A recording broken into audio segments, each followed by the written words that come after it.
everyone, and welcome back to another devlog for Guinea Pig Parkour. I'm Jeff Mumm, and it's been a little over a month since the last one, and I've been working hard on getting things done. So let me catch you up to what's been going on. So a big thing I've been working on this month has been the transition. You know, um, I was living in a different situation. Hello, Ashley. Here's my little cat.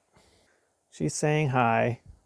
Say hello, Ashley. She's 18 and she's still very healthy. And as she's gotten older, she's gotten a lot more affectionate. And she's noticed that I started recording a video and she decided to say hi. A big thing I've been adjusting to this past month is just this new situation I'm in. Um, right now, I'm staying with my family, and it's been great that they've been so supportive. And we get to hang out now, and we've been playing Drawful and having a lot of fun. We went mini golfing on Memorial Day, and so it's been great to spend more time with family recently, um, and so that's been a big net positive. It's been a bit of a struggle as well. Um, I was living with my girlfriend and then ex-girlfriend, and even when we were broken up, it was still nice to have that like person to talk to every day. Um, so I've been kind of adjusting to being in my own space again, and um, it just being me in my head. And it's been over 5 years that I've had that person to bounce things off of. And before that, I was very comfortable being by myself, and um, so it's been sort of like relearning how to get back into that rhythm and groove where you're sort of taking care of yourself and giving yourself that balance, because it's really easy, especially if I'm alone and don't have anyone else to sort of pull me out of it. It's very easy for me to get so focused on work that it starts becoming detrimental to my mental health, and I I can never accept that what I'm doing is enough. So I've really been working on finding that balance, and doing that all within my own mind. Um, and I've actually gotten a lot of progress on that front. A big thing that I have been doing is I've always have these systems to try to be productive, and for over 15 years I've been trying to figure out like the systems that will help me be productive. Um, and my target is always, I want a minimum of 8 hours a day, which sometimes isn't realistic when you're doing creative work.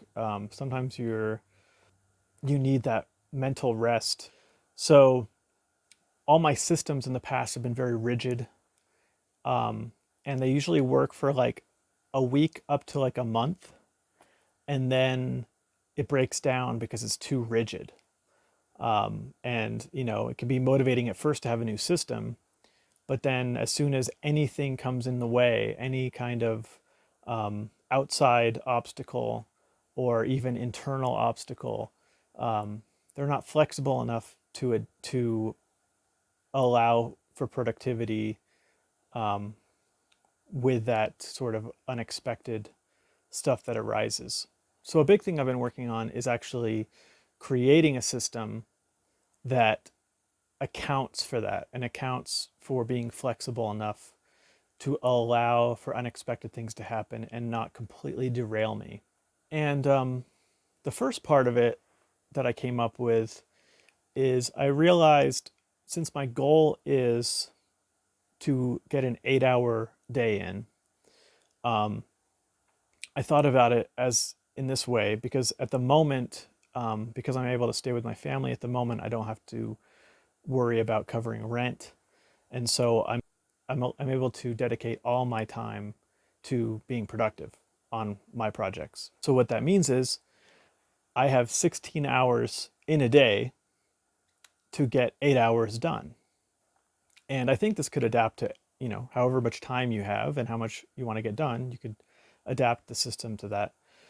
But at the moment, because I have 16 hours to get 8 hours done, I realized a different way of thinking of it, rather than thinking like, because usually I think I want to get like a 4-hour block, have a lunch, and then have another 4-hour block. And if that gets derailed, or if I start late, then it's like it's really demotivating, and it's easy to just put off, or think, oh, I can make up for it later or something. Like, my sense of time isn't always the best as far as like making up for lost time.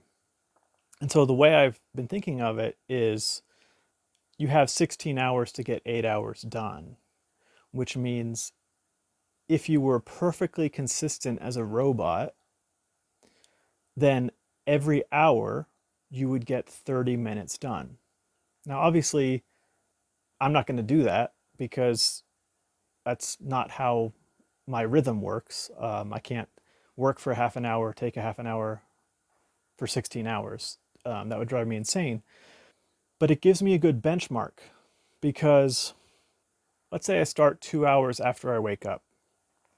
According to my system, I'm now in debt 1 hour. And it gives me a better way of seeing how much time I have to work with. So if I know I'm in debt 1 hour, it's motivating to say, if I can work the next 2 hours straight, I will be in debt 0, because every hour I should be doing at least 30 minutes. But I also have to add that hour that I missed. So you add those 30 minutes to 2 hours, and suddenly, if I do 2 hours in a row, after starting 2 hours after I wake up, now my debt's clean, and so on. And so it's just something, for some reason, for me mentally, it helps me gauge how on track am I at the current moment. And the other benefit of that is that, let's say I wake up, I go 2 hours after I wake up, I do a 4-hour block. Well, now I'm ahead, right? And so now if I take a break, I'm not going to feel guilty taking a break, because I know that I'm ahead of the curve. So that's been really helpful, just in reframing everything, and giving me a solid benchmark to say, how on track have I been, and how much do I need to do to get back on track, or am I ahead of the game? So that's been really helpful. What else?